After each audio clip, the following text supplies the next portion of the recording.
कहाँ जा रहे हैं आप? जी मैं यूके। अस्सलाम वालेकुम जी। वालेकुम अस्सलाम। अपने यूके दी फ्लाइट किन्ने बजे दी है? अपना पासपोर्ट दिखाएं। हाँ जी जी नहीं पहले तुम दसो मैंने किन्ने बजे टाइम है? आप पासपोर्ट दिखाएं, मैं आपको भी बताती हूँ। पासपोर्ट में बने मैंने मना किया पासपोर्ट नहीं देना किसी ने।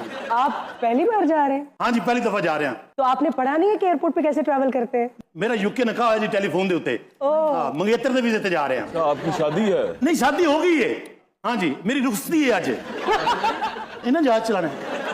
ये तो अपना घर नहीं चला सकते, जहाज कितने चलाना है? ये मुसाफिर है ना? अभी जा रहे हैं। जी जी। अस्सलाम वालेकुम भाईजान। बस साहब बैठो भाजी की किथे जा रहे हैं? कंपाला। ਇਹ ਕਿਹੜੇ ਮੁਲਕ ਦਾ ਸ਼ਹਿਰ ਹੈ ਜੀ? ਇਹ ਯੁਗੰਡਾ ਦਾ ਸ਼ਹਿਰ ਕੰਪਾਲਾ। ਮੈਨੂੰ ਤੁਹਾਡੇ ਮੂੰਹ ਤੋਂ ਪਤਾ ਲੱਗਦਾ ਤੁਸੀਂ ਯੁਗੰਡਾ ਰਹਿੰਦੇ ਆ। ਜੀ ਮੇਰੀ ਜਾਨ। ਹਾਂ ਜੀ 에어ਪੋਰਟ ਤੇ ਪਹੁੰਚ ਗਿਆ।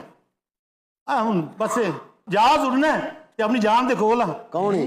ਸਿਸਟਰ ਤੁਹਾਡੇ ਨਾਲ ਗੱਲ ਹੋਈ ਜਿਹਦੇ ਨਾਲ ਨਿਕਾਹ ਨਹੀਂ ਹੋਇਆ। ਯਾਰ ਕੋਈ ਵਿੱਚੋਂ ਦੀ ਕੋਈ ਜਹਾਜ਼ ਪੈਂਦਾ ਹੈ? ਮੈਂ ਇੱਥੇ ਖਾਨਦਾਨ ਬਣਾਉਣਾ ਹੈ। ਨਹੀਂ ਇੱਥੇ ਭਾਂਜਾ ਵੀ ਆ ਗਿਆ, ਸਿਸਟਰ ਵੀ ਆ ਗਈ। ਦੱਸਣਾ ਤਾਂ ਕਿੰਨੇ